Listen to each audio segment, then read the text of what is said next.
my mom ended up passing away from stage 4 breast cancer. Wow. You know, it was hard, right? Because I'm a mama's boy, dude. And like everything I knew, everything I was trying to be, everything I hoped to become, it was because of her. Damn, where does it keep going? That's why I was trying to play with it. Here, can you just hold it there the whole? Okay. All right.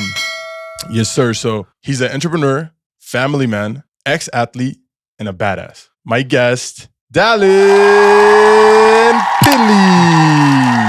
Yes, sir. Appreciate you for having me. Hell yeah, bro. Let's run it. Yes, sir. We gotta admit, bro, we did one and we fucked up. You know, I fucked up. What was it, like 2 months ago? Was it? I think it was like a month ago. A month ago. Yeah. I fucked up. You know, I decided to be cool and get little mics. T-shirt mics. Yeah, bro. And I fucked up. That's just how it goes. You know, you live and you learn. It's all good. You know? This one's going to be better. Oh, yeah, bro. I feel like I learned a lot about you in that conversation. Yeah. And I'm excited to go deeper. Damn, but I was about to say some crazy shit. I was like, I'm about to go deeper into you. Yeah, don't say that. Bleep that out. Nah, but yeah, bro. So where you from? I'm born and raised in Provo, Utah, man. Provo, Utah. I've kind of lived everywhere all over Utah County, but yeah, I'm a proud Utah County boy. Damn. How was that growing up in Utah County? Dude, I loved it. I mean, you know, I was born in Provo. I grew up in like Orem, Pleasant Grove area. Couldn't complain about my childhood. You know, had a bunch of good friends that I still talk to now, you know. And so I love growing up in Utah so much that like my children will grow up here. That's fucking dope. Yeah, 100%, dude. I love Utah. I feel like a lot of people take it for granted, you know, because it is so safe. Yeah. And people, for some reason, would want it to be more dangerous. It's like the cool thing. Yeah, right? You know, it's like, for me, dude, I don't want that. I mean, neither, bro. You're an ex-athlete. Ex-athlete. Yeah. How was that? I attribute a lot of my success, the character that I have built and the character that I'm currently building. I mean, I attribute a lot of that to athletics. You know, I grew up playing all sorts of sports, you know, to football, rugby, basketball. I mean, you name it. And I think it's just because I'm a very competitive person. And so everything that I do, I try to be the best at it. Yeah. I come from a huge family where I'm one of 6 brothers. Damn. And I have 2 sisters, right? And so competition was always like down to the household. It's a must. Dude, I mean, it's a race on who could wash the dishes the fastest, who could finish their chores the best, who could vacuum the straightest lines in the carpet. You know what I'm saying? Like everything was a competition. And so I think that had translated into being an entrepreneur and a business owner. That competitive edge that I still have, it gives me a competitive advantage. Yeah, that's what people don't understand, bro. You have to be competitive in business. You have to be competitive, for sure. But I mean, what also it taught me was how to take no for an answer, how to be rejected, right? How to have tough skin. You know what I'm saying? Like, I think a lot of people nowadays, they lack the tough skin. Oh, 100%. Right? And I feel like with athletics, you have to have tough skin. Yeah. Right. And so growing up as an athlete all the way to playing Division I football, a lot of the things that I learned as far as character goes has helped me transition into the space that I'm in now with entrepreneurship and stuff. When did that end? So it ended my second year in college. So I served a mission. And after my mission, I came back. I enrolled at the University of Utah. Mm-hmm. I played my freshman and my sophomore year and ended up getting hurt. God damn it. You know, I wasn't like a starter or anything like that. I was fighting for special teams. You know, I was young, fresh off of a mission. And so I ended up getting hurt during our spring ball game. Long story short, if you know football, spring is the time where you're conditioning. That's when you're working out with the team, right? And that heads into fall camp. And if you understand football, fall camp is that's the season before the season. Yeah. Right. That's where you cross your T's and you dot your I's and you have to identify who your starters are, what the plays are, your schemes, all that stuff. Yeah. Because after fall camp, that's when the season starts. Before we go to fall break, we have one-on-ones with our coaches. Yeah. And just basically going over our numbers, how we did during spring ball. It was my time to have my interview, my one-on-one with my coach. And basically what my coach told me was, we're heading into fall camp. We have X amount of slots open. Because of your injury, we unfortunately don't have a spot for you. However, the good news is, and this is where he tried to like make me feel a little bit better about myself. He was like, the good news is if someone's hurt during fall camp, you're the first person we're going to call on injury reserves. Okay. That was the nice way of basically saying you're cut. Yeah.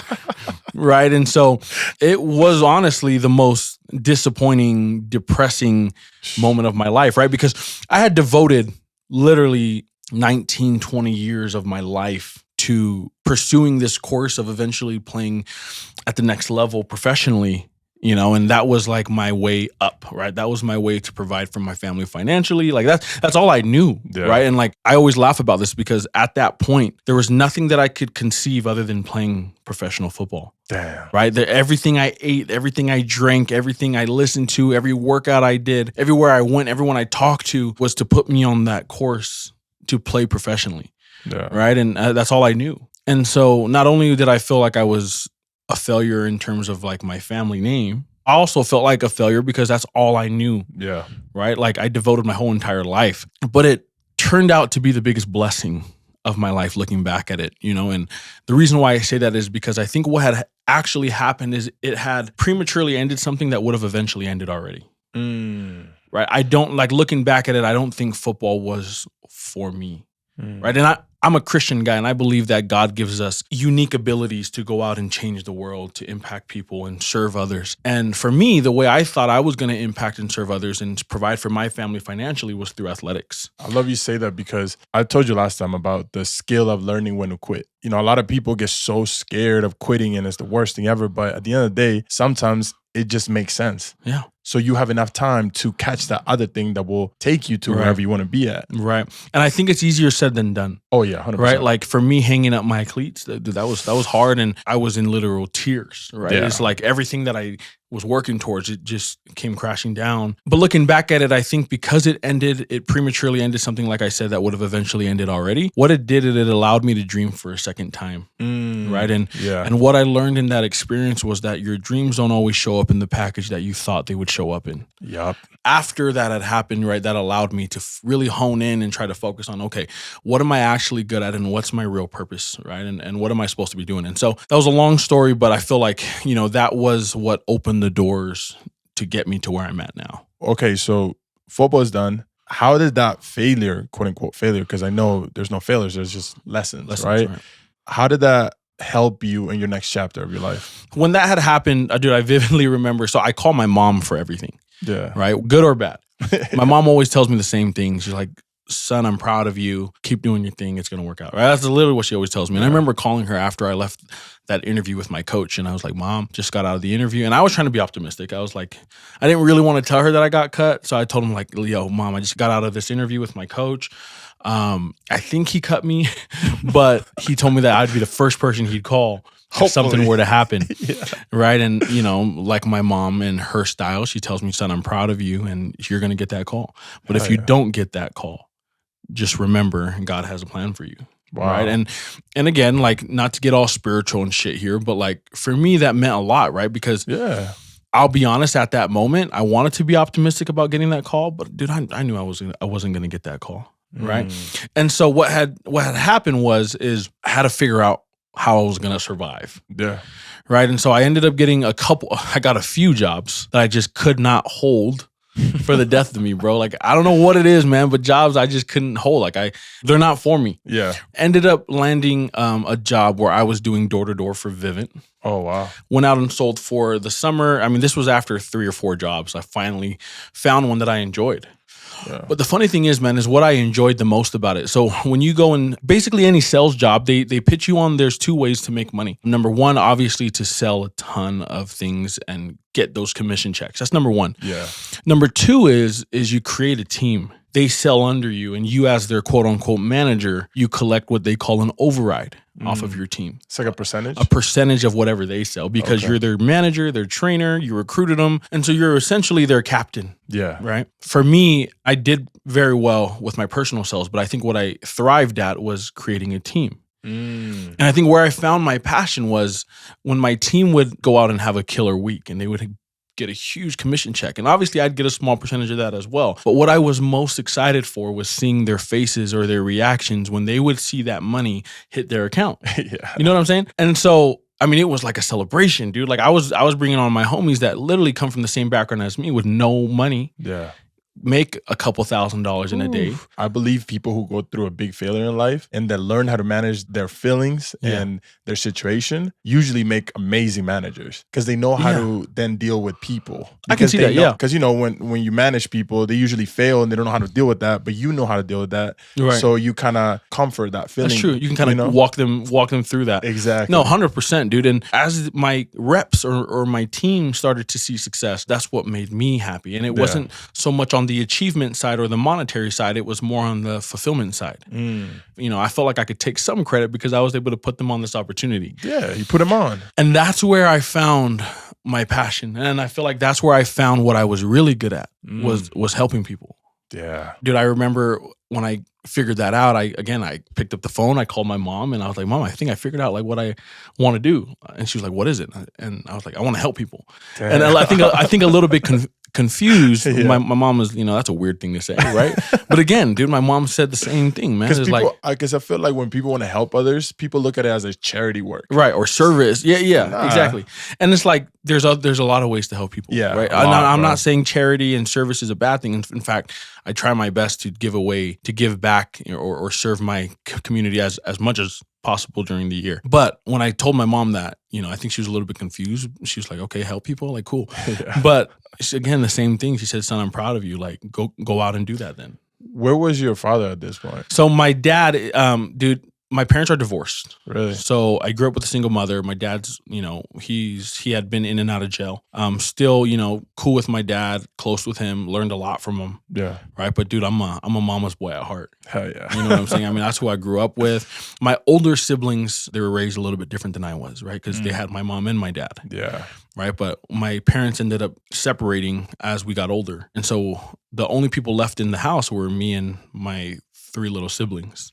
Yeah. I mean, it's nothing tragic or sad at all. In fact, I feel like I had an advantage over my siblings because I was able to spend more one-on-one time with my mother. Ooh, right. And okay. I was able to inherit a lot of her good attributes. And she was able to teach me not only as a mother, but she taught me the role of a father as well. So after you find your passion with business, where does that take you? Passion doesn't always pay the bills. Oh, no. And I tell this to people a lot because my passion, again, is athletics, right? Like that's like my first love, sports. I mean, where would I be right now if I was still trying to chase my passion? Yeah. Right? I'd probably be trying out for the XFL or something like that, right? And so again, what I always say is if you're not passionate about what you do, find passion in what it is that you do. Yeah. Right? And for me, it was still about, you know, I don't come from money, so it was about how do I, again, take care of not only myself, but my family, my future family, my wife, you know what I mean? And so what I had done is started a rental car company. Okay. Just through Turo. That was able to explode, and it did really, really well. That was right after the door-to-door thing. That was during. Oh, during. Yeah. Damn, so you were spreading your knowledge and everything. I was just trying to make as much money anywhere. Ended up renting my car through a platform called Hire Car. Now it's called Turo. Oh, you were on it before it turned to Turo? Yeah. Oh shit. Yeah, dude. So you know the ins and outs of that. I do, man. And so that was my way to, you know, really start making passive income. Oh, yeah. Right. I was able to become more educated on the business side of things as far as, you know, credit goes and leverage and stuff like that. And so long story short, that's where I ended up really focusing on. But not only was I focusing on, you know, how to turn this business into a profitable business, but I was also helping people replicate the same thing. And I mean, fast forwarding 5 years later, that's what I do now. Damn. And how can somebody get into the Turo business? Bro, the Turo business is so easy, man. So for those of you guys who don't know Turo is like Airbnb for cars. Oh, okay. It's a peer-to-peer car sharing platform. Yeah. Right. And so if you have a car sitting in your driveway, which most people do, most people have 2, right? If you have one that's collecting dust or something like that, you can just create an account on Turo. It takes like 5-10 minutes, and then you list your car on Turo, and now other peers, whether it be in your community or people that are traveling, can now book your car rather than having to go through like an Avis or an Enterprise or something like that.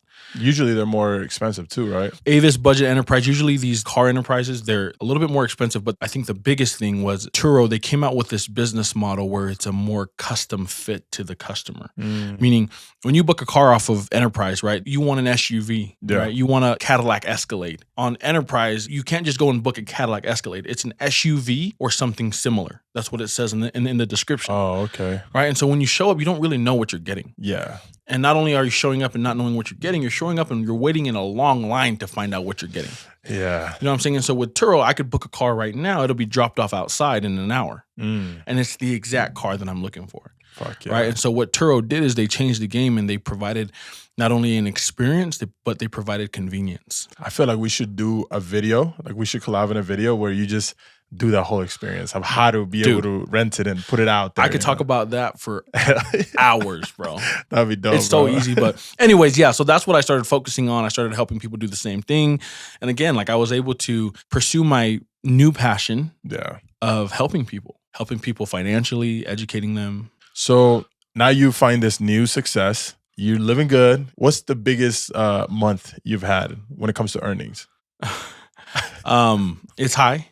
Really high? Yeah, like really six high. figures? A little bit higher. God damn. Yeah. That's big. I mean, so now I own multiple businesses. Yeah. My wife owns multiple businesses. And so I think collectively as a household, we've hit 7 figures many times. That's big time, bro. It is. But again, I mean, it's all, I think the credit goes towards, my athletics and what I learned there, my character, what I learned from my mother. But honestly, like the people that I'm able to help, it's like it comes full circle. Yeah. And I truly do believe, like, not to get all university on everybody, but like I really do believe that the universe pays you what it thinks you're worth. Oh, 100%. And if you can provide value in a way of you can go and help someone else financially, because a lot of the problems that need to be solved with most people, they're financially. Oh, 100%. Right? Like you can't afford to take your family on a vacation, make more money. Yeah. Right? And again, it's like people have a bad stigma when it comes to money. Yeah. Money's the root of all evil. Money doesn't grow on trees, right? Like how many times do we hear that? We can't afford that, right? And I think what that does is that gives you a bad relationship with money. Yeah. I believe money is neutral. Right. Mm-hmm. I believe in the hands of someone who's kind and giving, you put more money in their hand, they're going to give more and they're going to be more kind. Yeah. You put money in the hands of someone who's a dick, they're going to be a bigger dick. And it's not going to give you a bigger dick. It's just going to make you a dick. Like, expose you more. Exactly. Yeah. Right. And so I think a lot of people, they've seen money just in the hands of the wrong people. I think the problem that we've been taught is to chase money. Mm-hmm.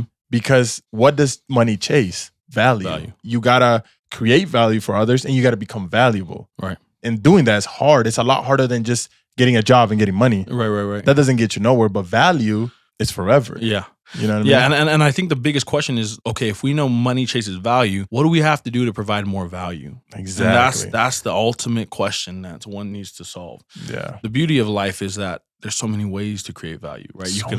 You could serve people. You could be the one that people go to help, right? Like there's so many ways to create value. You just have to pick a lane and you got to stay in it. I coach a lot of new entrepreneurs or aspiring entrepreneurs. And the biggest thing that people need to understand is that as an entrepreneur, it's inevitable you're going to suck. 100%. You know what I'm saying? And I think the biggest issue with society right now is once you suck for 3, 4, 5, 6 months, even a year, it's like, okay, I'm done with that. Like, what's the next thing? Yeah. Right? And it's like you may obtain mastery a year or two down the road. Yeah. Right? But again, a lot of people, they just don't stick with it long enough. Well, bro, it took me a year just to get 500 subscribers on YouTube. If I would have been like, I suck, I don't want to do this no more, I would have been done. And my legacy would have been 500 fucking subscribers on YouTube. But then moving forward, I was like, nah, fuck that. I'm going to learn more. I'm going to drop more. I'm going to do more. Now, 3 months have gone by. I got 500 subscribers. In 3 months, what it took me a year to get. Wow. Because I was faster and I learned more and I know more. Yeah. You know, and it's just, how long can you learn more? Right. You know what I mean? Right. Like, that's just the name of the game. It Learning is. more, understanding more, doing it quicker. Yeah. You know? So it's a shame that a lot of people think that they can do it for a year and, oh, I'm not good enough. Dude. It's like, yeah, no shit. Yeah. It's gonna be 10 years and you're still not gonna be good enough. That's the biggest problem, I think, in society right now. Yeah. People just don't stick with it long enough. They want it so fast, bro. Yeah. Back then, it was like the people who would start, they would usually make it because it was really hard to start back then. Yeah. But nowadays, everybody can start. The only problem is that nobody can keep going. Right. That's the difference between back then and now. Yeah. Everybody starts something, but nobody finishes. It's just like where the 1% of people finish. Yep. Or keep going. They say starters are many, but finishers are few. 100%. If we're honest about it, bro, you don't never really finish unless you die. That's true. You know? That's true. It just and keeps even then, going. Yeah. Yeah, bro. So you're working, you're doing very good in life. I see you going ham, you know what I'm saying? Trying. Social media. Trying. But with success comes a lot of baggage sometimes, a lot of 100%. bullshit. You have gone through something very, very tough lately. Yep. Your mom passed away. Yeah. How was that? Dude, my mom, like I said, I mean, everyone who's been listening, they understand my relationship with my mom. Oh. Mama's boy at heart, right? Ultimately, at the end of the day, just to be optimistic, dude, like my mom's not in pain anymore. So my mom ended up passing away from stage 4 breast cancer. Wow. You know, it was hard, right? Because I'm a mama's boy, dude. And like everything I knew, everything I was trying to be, everything I hoped to become, it was because of her. Yeah. Right? A lot of my purpose was her at the foundation of it. Right? And so it was hard, man. Definitely never felt a feeling like this before. I mean, dude, I've been through some crazy stuff, right? Yeah. And this is by far the hardest thing that I've ever felt, right? Like I've never felt that empty before. And, you know, it was a few months ago now, but I mean, it's still something that I'm not necessarily trying to get over, just something that I'm trying to live with. Yeah. You know what I'm saying? But definitely hard, dude, especially like the smaller things, right? Like I was explaining earlier, she was someone that I called all the time for everything, right? And really, a lot of times it was a pointless call. I don't know why I was calling her, but I was calling her.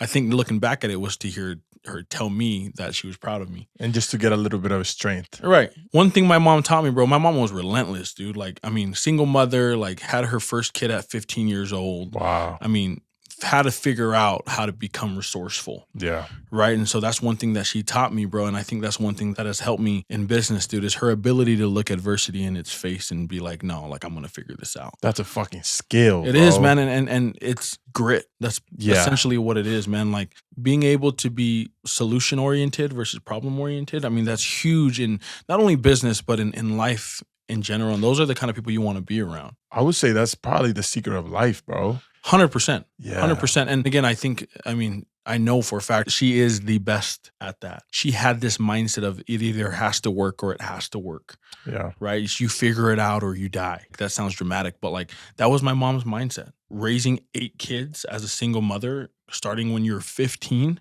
that's not an easy task, dude. I mean, shoot, I'm 26 trying to raise 2 kids with a wife. Yeah. And it's hard as hell. With multiple businesses as well, bro. And that's another thing is like my mom didn't have the finances or the resources that like, you know, I necessarily have right now. Yeah. Right. And so looking back at it, man, like, dude, and we talked about my childhood earlier, bro, but my childhood, dude, I thought I came from a wealthy family. Wow. Bro, I didn't learn that. I was just talking to my brothers about this. I didn't learn till after she passed that our whole lives growing up, we lived on government housing.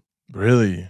Never knew that. Wow. Dude, my mom had this tradition with us as brothers and sisters. Every Saturday after we would do our chores, she'd take us out. We'd go get ice cream or we'd go buy some shoes or something like that. That was something that she always did. And like, again, because of those things as a child, I was like, dude, my family got it. Yeah. You know what I'm saying? But looking back at it now that I'm older and I understand like business and finance, like we really didn't have it. She was a dog. Wow. You know what I'm saying? And like she had that mentality of figuring it out no matter what it took. How has this experience, because it's a very hard thing to go through, bro. I look up to people like you because I still have my parents around. And I think a year ago, it hit me. And I'm like, the time is going to come. Yeah. When they're no longer here. And I had an epiphany one time working because we work together as a family, right? Oh, nice. And my parents weren't around. And I was like, oh, this business is going to be mine someday. Everything's going to be going good, but they might not be around. And I will come here someday, look at them doing things, but without them being there. I saw my mom smile. And at that moment, I called her. I was like, I love you. And I saw my dad smile and I was like, I love you. And it's like, I went home and I hugged them because in reality, it is true. It's like we act like we are here forever. And tomorrow or right now, right after this conversation could be the last day. Yeah. And we don't know what's going to happen. Yeah. You know, and even, bro, like just being grateful where you are right now, it's so crazy because right now I bet you look back and those were the best times, but you just didn't know it yet.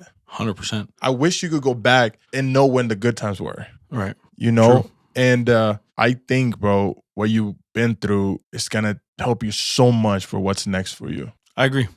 I think it definitely gives me a different perspective on life. Oh, yeah. Like you mentioned, you just kind of, you treat your days differently, right? And like, you know, I often contemplate, you know, the similar thing that you just talked about. I think the biggest thing that this had taught me going through this experience is that, like you said, you never know.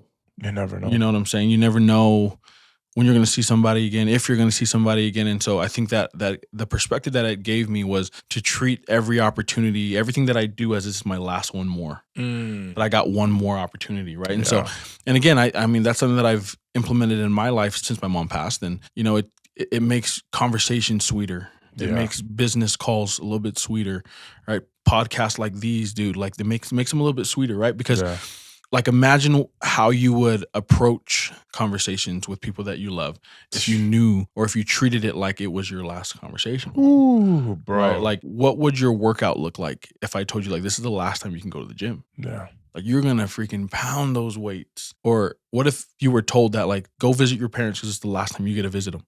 Right? Like what are those conversations looking like? What are you doing? What are you bringing? Right? Like you look at things in a different perspective. And I think me going through this experience, it taught me that. I got one more. You told me that she said something that really changed you and made you go harder. What was that? I remember when we had gotten the call that my mom decided to withdraw from her chemo treatment and that she was going to start on hospice at home. And we all rushed over there. All of my siblings, we all took turns and we had one-on-ones with her. And she basically told me that like, son, I want you to go even harder. Wow. But not because of the monetary things, but because you need to be a good father and you need to be a good husband. Damn. And that hit me, dude. Is like that was like her passing the torch to you, bro. It was. And you know, it was hard to hear that, bro, because like looking back or even what I'm going through now, I used her as a crutch. Yeah. Right? Like through my success, through my failures, through trying, I mean, I'm still trying to figure out how to be a father and a husband. Bro. Right? And they don't make enough books for that. You know what I'm saying? Like I'm trying, dude. I'm trying to figure that out, bro. And like things that I didn't know down to like a recipe to cook a pancake for my sons, dude. Like my mom was the person I called. I think her message to me was, you know, like keep doing what you're doing, go hard, but don't make it about the money. Yeah. Because bro, like if I would have met you before I met my mom, dude, like my energy, I mean, all I talked about was money. You know what I'm saying? And that message, it changed everything, dude, because she made me realize that that's not what's important, you know, and what's important is being a good person. Being a good husband, being a good father, a mother, a sister, a brother, right? Because that's what goes a long way. Yeah. And hearing people come to my mom's funeral and they get up and they all, you know, pay their respects to my mom and they share stories about how good of a person she was. They didn't share stories about what she did in business. I mean, she started and created multiple businesses. None of those stories were shared. Yeah. It was about the type of person she was, which is funny because we don't realize that those are the things that people remember. Bro, it's because people don't understand that the only thing people remember is how you made them feel. Right. The emotions. Yes, that's all they remember at the end of the day. I just feel like that made me realize the things that I used to think were important aren't as important as I thought. And again, I think the biggest thing is it gave me a different type of purpose. Yeah. And so what's next for Dallin? I'm going to keep doing what I'm doing, man. I'm going to keep doing what I've been doing. I think, you know, as long as it's working, I don't see a reason to change up. Yeah. But I think most importantly, what I'm going to try and do is spend more time with my wife and be a better husband and spend more time with my children and be a better father, right? And again, the purpose has changed. Yeah. As far as what I'm physically going to be doing or what I'm going to be implementing now or what's next, we're going to keep that the same. Yeah. Because it's been working. But as far as the reason why I'm doing those things, that's changed. Damn, Dallin. Great fucking episode. Yeah, dude. It was good, man. Bro, I feel like a lot of people are going to learn a lot of good lessons in this conversation. I think so too. This was completely different from the first time. Oh, yeah, bro. I feel like I know you more now, so it's just like a vibe. Yeah, for sure.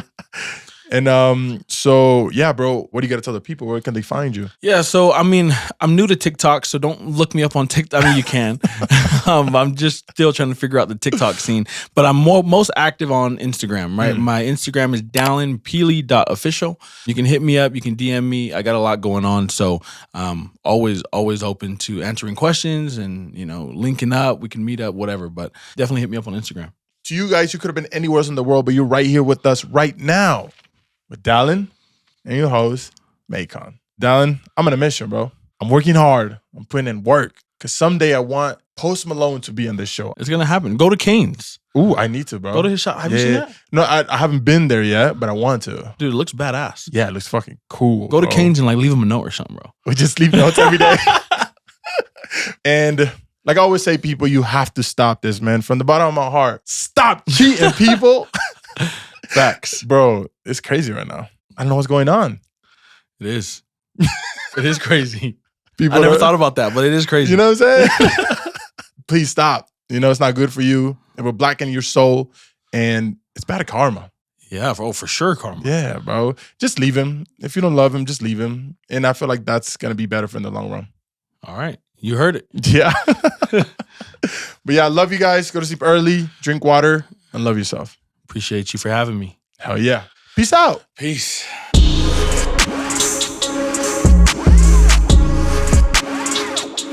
That was dope, bro. That was good. That was even, I feel like it was better than the first one. I do too. It was a lot different. For sure. It was. It was a vibe, I feel like. And we went really deep into things that actually matter. Like, you know, what you've been through and stuff. We went more into my personal shit, bro. Yeah, bro. Nah, I'm fucking excited, bro. Thank you. Yeah, no, thank you, bro. Hell yeah.